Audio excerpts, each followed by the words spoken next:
In this video, you're going to know exactly the next 12 unglamorous businesses on my list of 24. The second half of everything I found after sitting down with over 10 women who are already quietly making money while they sleep. If you haven't seen part 1 yet, go watch that first, because this picks up exactly where it left off. And a couple of today's businesses will make a lot more sense once you've heard the pattern I laid out there. But if you're jumping straight into this one anyway, here's what you actually need to know before we start. None of what's coming is theory, and none of it is exciting, and by now, you already know that's precisely the point. What surprised me most putting this second half together wasn't any single business. It was how differently each of these women talked about risk. Not one of them described what she did as a big leap or a bold move. Every single one described it the same quiet way, as the smaller risk sitting right next to a bigger one she was already carrying anyway, an unpredictable job, a single income household, a savings account that never seemed to grow no matter how carefully she budgeted it. Once you see it from that angle, staying exactly where you are stops looking like the safe option. Before we get into today's 12, I want to tell you something that happened since I filmed part 1. Renee texted me. She'd been sitting on the bookkeeping idea we talked about, still second-guessing her pricing, still telling herself she needed one more course before she felt ready. And then she got her first real client anyway, not because she suddenly felt ready, but because a woman at her son's swim practice mentioned she was drowning in receipts for her small pet grooming business, and Renee just said, "I can help with that," before she'd fully thought it through. That's genuinely how almost every single story in this series starts, not with a plan. With one sentence someone said out loud before they felt qualified to say it. She sent me a photo of her first invoice a few days later, just a simple spreadsheet with a dollar figure on it, and the caption underneath just said, "I can't believe I almost talked myself out of this." Here's something I noticed going back through all my notes from these interviews that I didn't mention last time. A few of these women told me the actual hardest part was never the business itself. It was the first conversation where they had to say what they did out loud to someone else, a coworker, a mom at pickup, their own mother, and watch that person's face try to figure out whether to take them seriously. Every one of them said that feeling faded almost the moment the second client or the second machine showed up, because by then the numbers had already started speaking for themselves. One woman told me she rehearsed how she'd explain her business to her own mother for almost 2 weeks before she actually said it out loud.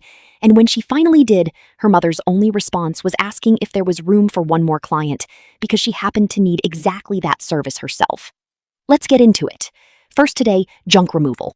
I'll be honest, this is the one I was most tempted to skip until the woman who runs hers told me her average job brings in somewhere between $200 and $600, and on a busy week, she runs 4 to 6 jobs without lifting most of it herself. She doesn't haul furniture, she books the jobs, sends a 2-person crew she pays by the job, and keeps the difference. Her biggest clients aren't even homeowners cleaning out a garage. They're real estate agents who need a house emptied fast before a listing photo shoot, and property managers clearing out a unit between tenants. Those 2 client types alone gave her recurring monthly work before she'd ever run a single ad. She started with a single borrowed pickup truck and a trailer she rented by the day, and she told me the entire first month cost her under $1,000 to get moving, mostly gas and a handful of business cards she left with 3 local agents. 8 months later, 2 of those same agents were calling her before a listing even went live. Second, dumpster rental, and this one pairs almost perfectly with junk removal, though the woman doing it runs it completely on its own. You buy a handful of roll-off dumpsters, and you rent them to contractors and homeowners doing renovations, usually for a flat weekly rate plus a dump fee, dropped off with a rented flatbed truck and picked up again once the job's done, with no ongoing labor required in between. She started with 3 dumpsters bought secondhand for around $15,000 total, and told me each one earns its cost back within the first year, and then just keeps generating income for years after that with almost no maintenance beyond the occasional repair. The waiting list of local contractors alone, she said, means she's never once had to advertise. Her husband thought she was joking the first time she brought it up, she told me, until he saw the actual spreadsheet of what 3 dumpsters sitting in a rented lot were bringing in every single month without either of them touching them. Third, commercial window cleaning.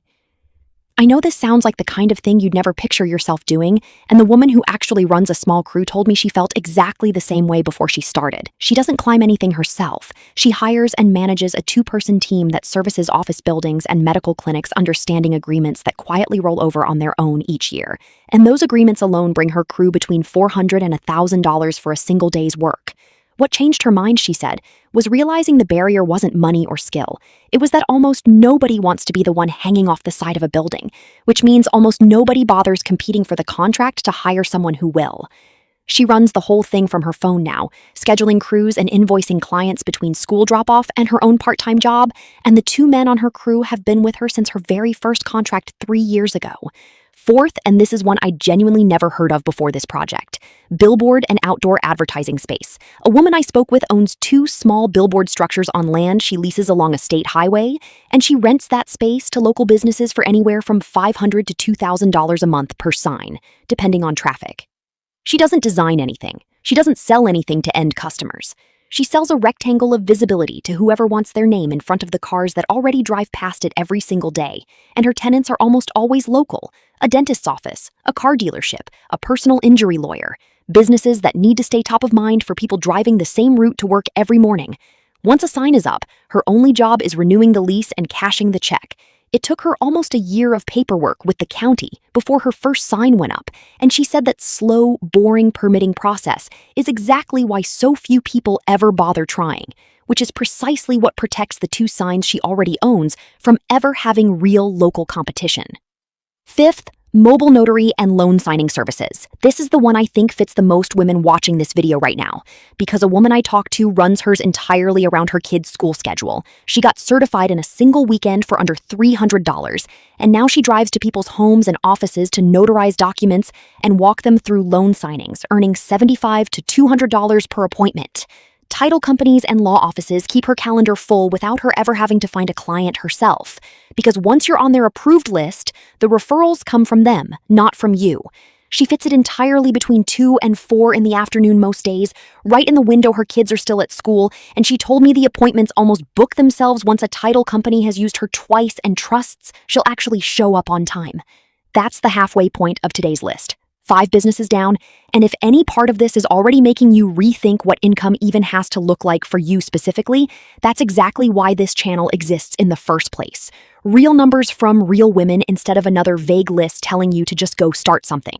Hit subscribe if you haven't yet, because between this series and everything else I cover on Phase 2, there's a lot more coming, and a few of the businesses left on today's list are the strangest ones I found in this entire project.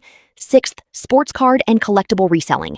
I promised you strange, and this is where it starts. A woman I spoke with buys bulk lots of old sports cards, sometimes an entire estate sale box for almost nothing, sorts through them to find the valuable ones, gets them professionally graded, and resells the good finds on specialized marketplaces. One single card from a lot she paid $80 for sold for over $1,100, and she still keeps a photo of the grading report on her phone, mostly because nobody in her life believed her the first time she tried to explain it out loud. Not every lot works out that well, she told me honestly. But the process itself, sorting, researching, grading, listing, is repeatable enough that she treats it like a part-time job with real, predictable hours instead of a gamble. She works through a lot every couple of weeks at her dining table after her kids are in bed and keeps a simple spreadsheet tracking what she paid against what each sorted card eventually sold for, which is how she knows her average return holds steady even on the months without a lucky find. Seventh, management software built for one specific small industry. This one surprised me the most because the woman behind it isn't a software engineer. She paid a freelance developer to build a simple scheduling tool for mobile dog groomers, a niche so small that no big company had ever bothered building anything for it. She charges $40 a month per groomer who uses it, and at just over 200 subscribers, that's a real dependable monthly number showing up whether she does anything that week or not, and every new subscriber costs her nothing extra to serve, since the same software just quietly runs for one more groomer without her lifting a finger. She told me the software didn't need to be brilliant. It needed to solve one annoying specific problem for people who were already tired of using a paper calendar. Building it cost her around $6,000 up front, money she'd saved specifically for this, and it took nearly a year before the subscriber count made that back. She almost quit twice in that first year, she admitted, right before the growth finally started compounding on its own. Eighth, specialized electrical work for smart homes and EV charging stations. A woman running a small electrical company told me this exact specialization changed her entire business almost overnight. Regular electrical work pays decently, but EV charger installations and smart home wiring bill out at a noticeably higher rate because so few electricians in her area bothered learning the newer systems. She's not doing anything different from a traditional electrician, she just pointed her existing skill at the one corner of it almost nobody else had claimed yet, and homeowners installing chargers in their garage don't shop around on price the way they would for a routine repair. She got certified in the newer systems through a handful of weekend courses over about 6 months, still working her regular jobs the whole time, and told me her rate per hour nearly doubled the same year she finished, without her taking on a single new employee. Ninth, plumbing that only serves restaurant kitchens. Every restaurant owner has lived through the exact nightmare of a drain giving out in the middle of a packed dinner rush. And the woman who built her plumbing business around exactly that fear told me restaurants will pay a real premium for someone who answers immediately and understands commercial kitchen equipment specifically. She doesn't take residential calls at all anymore, and told me turning down that entire category of work felt terrifying the first year, right up until her restaurant contracts alone filled a calendar she used to struggle to fill with a mix of everything. She built her entire client list out of restaurants, because a kitchen that's shut down mid-dinner rush over a backed-up line will happily pay a premium for speed that a homeowner with a slow drain upstairs simply never will. She keeps her phone on through dinner service specifically for these calls, and told me one single emergency visit at 11 at night for a backed-up grease trap paid more than an entire ordinary day of residential work used to. 10th, light manufacturing of small custom parts. This is the one that sounds the least like something a mom running a household could ever get into, and yet the woman I spoke with runs hers from a converted garage. She makes custom small plastic components for a handful of local manufacturers who need short runs too small for a big factory to bother with. Nobody dreams about manufacturing brackets and connectors, she told me, laughing. But that's exactly why the same 5 clients keep coming back to her instead of shopping around, because nobody else wanted the order in the first place. She bought her first small injection molding machine used for a fraction of what a new one costs, and taught herself to run it from online tutorials over one winter, mostly after her kids had gone to bed. 11th, buying into a proven service franchise. Let me be upfront with you about this one, the same way the woman who owns hers was upfront with me. It takes real upfront money, often well over $100,000 depending on the brand, and it is not the low-cost entry point most of this list has been. But what you're actually paying for isn't the name on the sign. It's every mistake the company already made and fixed before you ever showed up, a tested system instead of a blank page. She told me her first year was still hard, real hard, but it was hard in a completely different way than starting something from absolute scratch would have been, because she already knew what was supposed to happen next. She financed most of the initial costs through a small business loan against her and her husband's savings, and it took just under 2 years before the location was fully profitable on its own, which she said still felt fast compared to friends who'd tried building something from nothing. And 12th, the one that ties this entire second half together the same way Business 12 did in part 1. Buying a business that already exists instead of building one from nothing. Almost every single business on both of these lists, the laundromat, the vending route, the cleaning company, can be bought already running, with real customers and real monthly revenue, instead of built one client at a time. A woman I spoke with put it to me plainly. Starting from zero means you're betting the business will eventually work. Buying one that already works means you're simply choosing to keep something that's already proven itself, and that one difference changes the entire risk of the whole decision. She bought her small cleaning company from a woman retiring after 11 years running it, kept every single existing client, and told me her first month's revenue was already higher than anything she could have realistically hoped for after a full year of starting completely fresh. Looking back across all 24 now, a few things keep showing up no matter which business you're looking at. Almost every one of them started small enough that failing wouldn't have cost much. A single machine, one borrowed truck, one weekend certification, not a house remortgaged, or a savings account emptied out on a bet.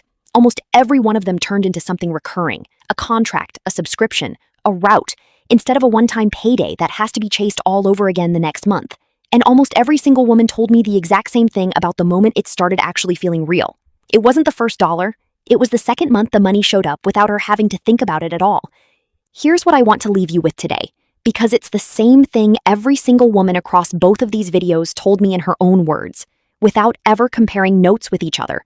None of them started because they suddenly became braver or smarter than they were the year before. They started because they said yes to one small, slightly uncomfortable first step and let that step teach them what the second one needed to be. I think about all 24 of these completely differently now than I did before I started making these calls and sitting at these kitchen tables.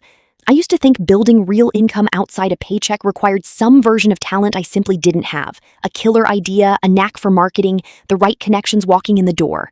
Not one woman I spoke with for either of these videos had any of that going in. Most of them told me plainly they still don't consider themselves especially business-minded, even now, sitting on something that pays their family's bills every single month. What they had was a willingness to do something a little unglamorous, consistently, long enough for it to compound into something real. That's genuinely a learnable decision, not a personality trait you're born with or without, and I don't think anyone ever sits a mom down and tells her that directly.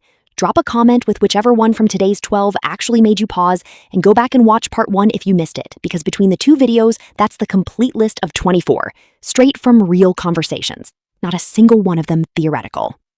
I'm Alora, this is the Finance Mom HQ, raising kids and retirement funds. Go take care of both, and I'll see you in the next one.